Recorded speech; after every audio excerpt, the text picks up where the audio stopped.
आज हमारे युवाओं ने उस गौरव को पुनः हासिल करने की तरफ बहुत बड़ा देश को तोहफा दिया है। और ये भी संयोग है कि आज ही यूपी के 15 करोड़ लोगों के लिए इतना पुण्य आयोजन हो रहा है। मेरे गरीब परिवार के भाइयों बहनों को 80 करोड़ से ज्यादा लोगों को अनाज तो करीब करीब 1 साल से ज्यादा समय से मुफ्त में मिल रहा है, लेकिन मुझे उसमें शरीक होकर के इस पुण्य कार्यक्रम में आकर के आप सबके दर्शन करने का आज मुझे अवसर मिला है। भाइयों और बहनों, एक तरफ हमारा देश, हमारे युवा भारत के लिए नई सिद्धियां प्राप्त कर रहे हैं, जीत का गोल के बाद गोल कर रहे हैं, तो वहीं देश में कुछ लोग ऐसे भी हैं जो राजनीतिक स्वार्थ के में डूब करके ऐसी चीजें कर रहे हैं, लगता है सेल्फ गोल करने में जुटे हैं।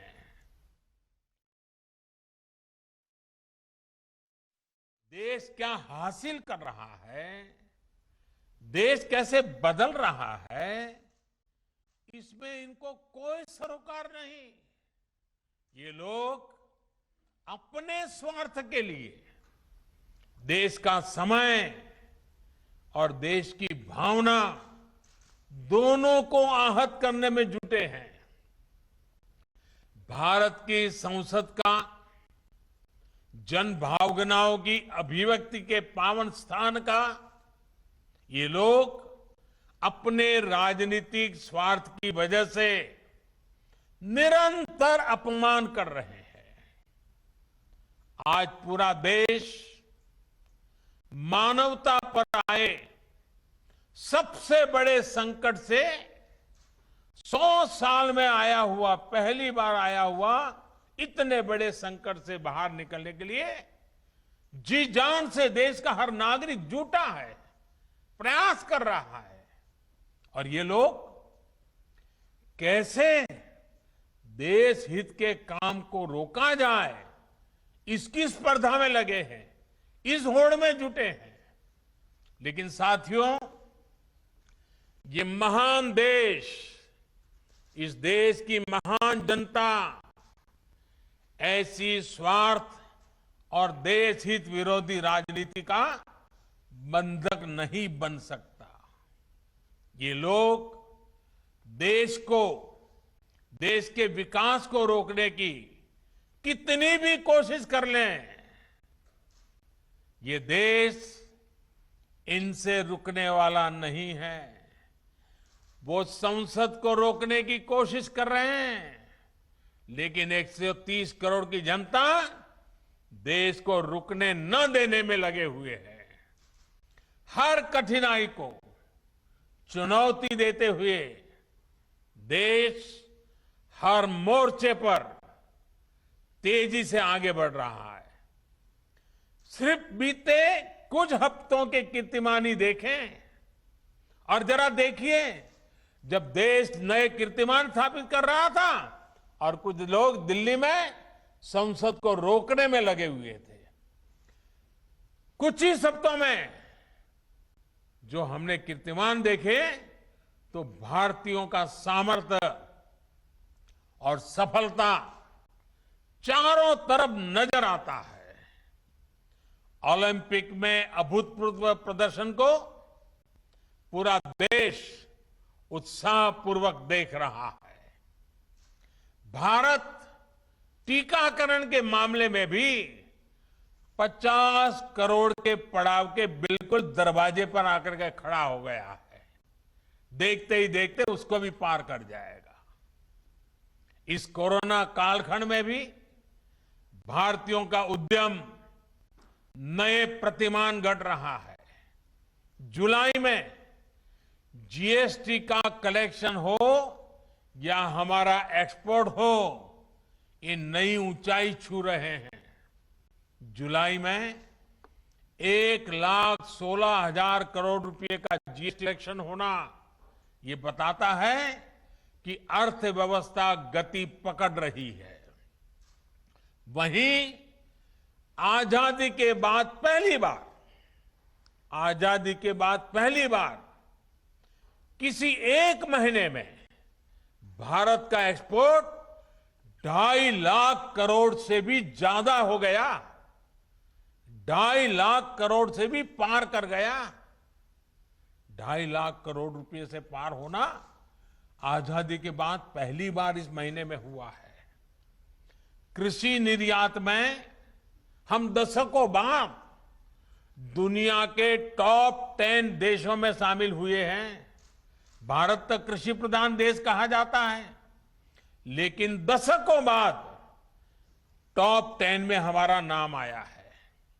भारत का गौरव, देश का पहला मेक इन इंडिया विमान वाहक पोत, मेड इन इंडिया विमान वाहक पोत विक्रांत समंदर में अपना ट्रायल शुरू कर चुका है।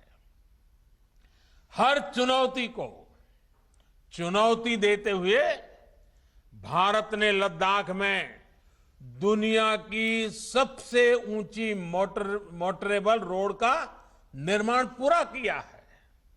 हाल ही में भारत ने ई रूपी लॉन्च किया है, जो आने वाले समय में डिजिटल इंडिया को मजबूती देगा और वेलफेयर स्कीम को बिल्कुल टारगेटेड और पर्पज को परिपूर्ण करेगा। साथियों, जो लोग सिर्फ अपने पद के लिए परेशान हैं, वो अब भारत को रोक नहीं सकते। नया भारत पद नहीं, पदक जीत करके दुनिया में छा रहा है। नए भारत में आगे बढ़ने का मार्ग परिवार नहीं, बल्कि परिश्रम से तय होगा। और इसलिए आज भारत का युवा कह रहा है, भारत चल पड़ा है। भारत का युवा चल पड़ा है। साथियों, इस कड़ी में योगी जी और उनकी सरकार ने जो आज का ये कार्यक्रम रखा है, वो और भी महत्वपूर्ण हो जाता है। इस मुश्किल समय में एक भी गरीब ऐसा न हो जिसके घर में राशन न हो, ये सुनिश्चित करना बहुत जरूरी है। साथियों, 100 साल का ये सबसे बड़ा संकट सिर्फ महामारी का ही नहीं है, बल्कि इसने कई मोर्चों पर देश और दुनिया की अरबों की आबादी को, पूरी मानव जात को अपनी चपेट में लिया है और वो एक सबसे बड़ी चुनौतियां पैदा की है। अतीत में हमने अनुभव किया है कि जब देश पर पहले इस तरह का बड़ा संकट आता था, तो देश की तमाम व्यवस्थाएं बुरी तरह से चरमरा जाती थी, हिल जाती थी। लोगों का विश्वास भी डिग जाता था। लेकिन आज भारत का प्रत्येक नागरिक पूरी ताकत से इस महामारी का मुकाबला कर रहा है। मेडिकल सेवाओं से जुड़ा इंफ्रास्ट्रक्चर हो, दुनिया का सबसे बड़ा मुफ्त टीकाकरण अभियान हो, या फिर भारतवासियों को भूखमरी से बचाने का सबसे बड़ा अभियान हो, लाखों करोड़ रुपए के ये कार्यक्रम आज भारत सफलता के साथ आगे बढ़ा रहा है। महामारी के इस संकट के बीच भारत ने बड़ी संख्या में रोजगार निर्माण करने वाले लोग और बड़े बड़े मेगा इंफ्रास्ट्रक्चर प्रोजेक्ट्स को भी रुकने नहीं दिया। मुझे खुशी है कि यूपी और यूपी के लोगों ने देश के सामर्थ्य को बढ़ाने के लिए कंधे से कंधा मिला करके काम किया। यूपी में चल रहे हाईवे, एक्सप्रेसवे और डेडिकेटेड फ्रेट कॉरिडोर और डिफेंस कॉरिडोर जैसे प्रोजेक्ट जिस गति से आगे बढ़ रहे हैं, ये उसका जीता जागता उदाहरण है। साथियों, इतने संकट के बावजूद आज देश राशन से लेकर के दूसरे खाने पीने के सामान की कीमतों को पूरी दुनिया में तूफान मचा हुआ है। ऐसे में हमें मालूम है, छोटी सी भी ज्यादा बाढ़ भी आ जाए तो दूध और सब्जी के भाव भी कितने बढ़ जाते हैं। थोड़ी भी असुविधा हो तो महंगाई कितनी बढ़ जाती है। हमारे सामने भी बड़ी चुनौती है, लेकिन मैं मेरे गरीब मध्यम वर्ग के भाई बहनों को विश्वास दिलाता हूं, हम पूरी कोशिश कर रहे हैं ताकि इसको नियंत्रण में हम रख पाए, और ये भी आप सबके सहयोग से संभव होने वाला है। कोरोना काल में भी खेती और इससे जुड़े कामों को रुकने नहीं दिया गया, उन्हें पूरी सतर्कता के साथ जारी रखा गया। किसानों को बीज से लेकर खाद तक और फिर उपज बेचने तक समस्याएं ना हो, इसके लिए उचित प्रबंध किए गए। परिणाम ये हुआ कि हमारे किसानों ने रिकॉर्ड उत्पादन किया और सरकार ने भी एमएसपी पर खरीद के लिए खरीदने के नए रिकॉर्ड स्थापित किए हैं। और हमारे योगी जी की सरकार ने तो बीते 4 सालों में एमएसपी पर खरीद में हर साल नए नए रिकॉर्ड बनाए हैं। यूपी में इस साल गेहूं और धान की खरीदी में पिछले वर्ष की तुलना में लगभग 2 गुनी संख्या में किसानों को एमएसपी का लाभ पहुंचा है। यूपी के 13 लाख से अधिक किसान परिवारों को उनकी उपज का लगभग 24,000 करोड़ रुपए सीधे उनके बैंक अकाउंट में पहुंचाया गया है। साथियों, केंद्र और उत्तर प्रदेश की डबल इंजन सरकार सामान्य जन की सुविधा और सशक्तिकरण के लिए निरंतर प्रयासरत है। कोरोना कालखंड के बावजूद गरीबों को सुविधाएं देने का अभियान मंद नहीं पड़ा। यूपी में अभी तक 17 लाख से अधिक ग्रामीण और शहरी गरीब परिवारों को अपने पक्के घर स्वीकृत हो चुके हैं। लाखों गरीब परिवारों को घर में ही शौचालय की सुविधा मिली है। लगभग 1.5 करोड़ गरीब परिवारों को उज्ज्वला के तहत मुफ्त गैस कनेक्शन और लाखों परिवारों को बिजली कनेक्शन दिए गए हैं।